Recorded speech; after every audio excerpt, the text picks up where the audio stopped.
Assalamualaikum warahmatullahi wabarakatuh.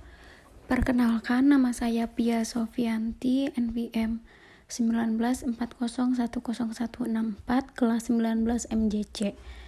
Di sini saya akan menjelaskan mind mapping komunikasi bisnis di era informasi. Baik, yang pertama ada sukses dengan abad ke-21 keterampilan. Keterampilan komunikasi memungkinkan seseorang untuk memahami orang lain dan sebaliknya. Dalam satu survei terbaru tentang posting pekerjaan, komunikasi tertulis dan lisan menempati organ pertama di antara 5 atribut yang paling diinginkan dalam pencari kerja di depan manajemen kepemimpinan, pemecahan masalah, dan keterampilan kerja tim. Yang kedua ada komunikasi dan keterampilan. Merupakan hal yang penting dalam ekonomi berbasis informasi. Pengusaha mencari karyawan yang sikap kerja dengan berbagai keterampilan dan tingkat pengetahuan yang tinggi di bidangnya.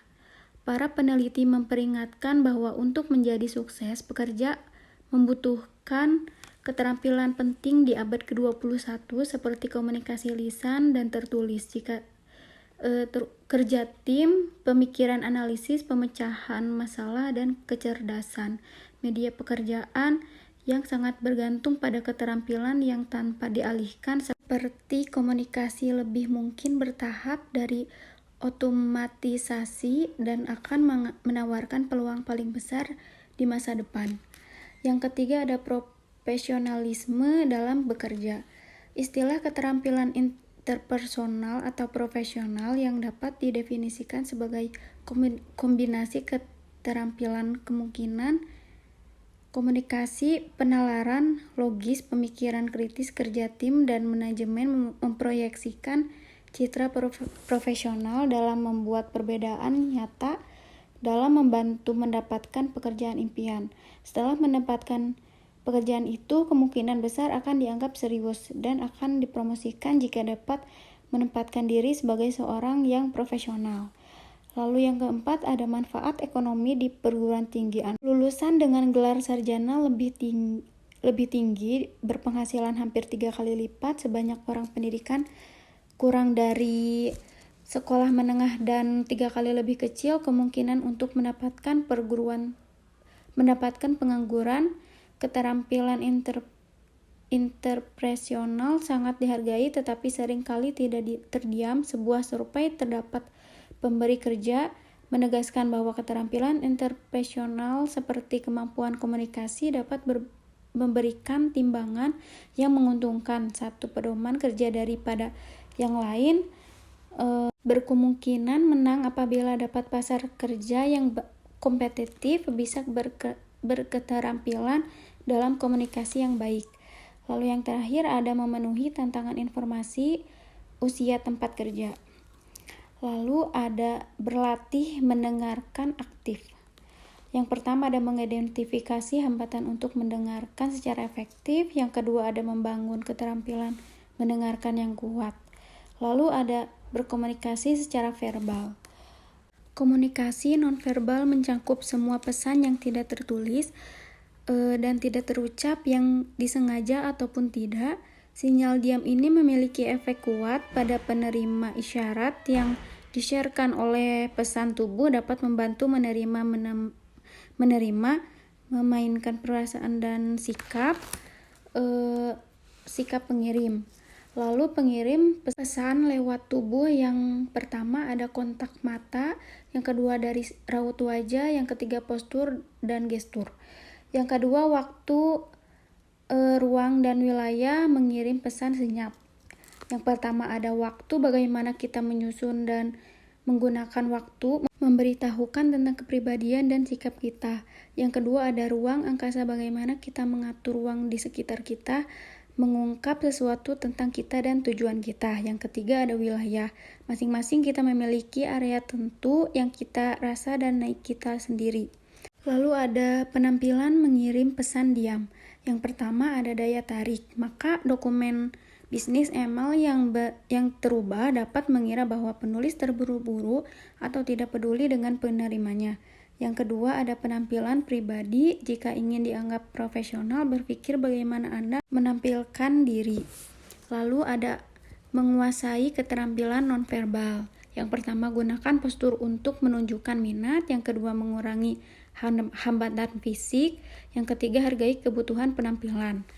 Lalu ada memahami budaya dan komunikasi. Yang pertama ada konteks dan rendah.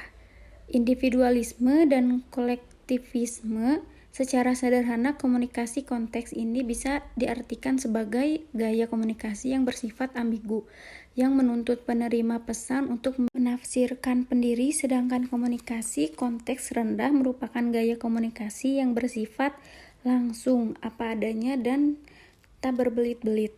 Lalu ada individualisme dan kontektivisme. Individualisme merupakan kecenderungan yang merupakan kepentingan sendiri dan keluarga dekatnya. Kolektivisme adalah pendirian moral, filsafat, peneliti, ideologi atau pandangan sosial yang menjunjung kelompoknya dan kepentingannya.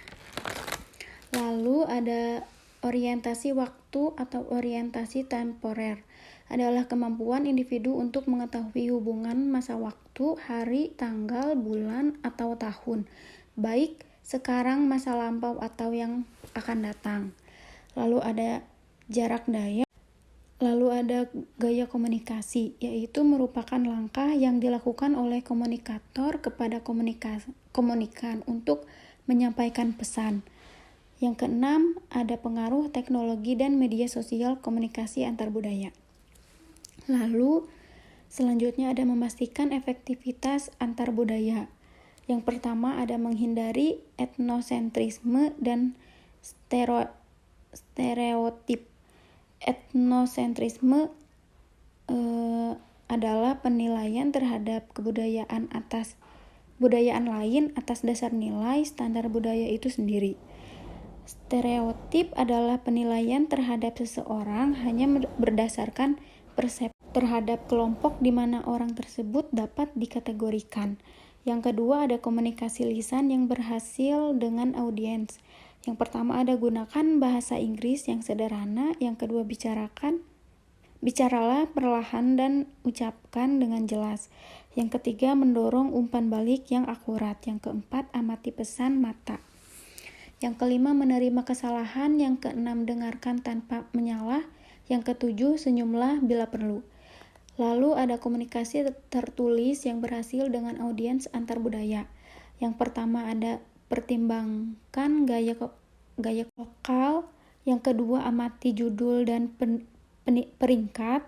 Yang ketiga sewa penerjemah. Yang keempat gunakan kalimat pendek dan paragraf pendek.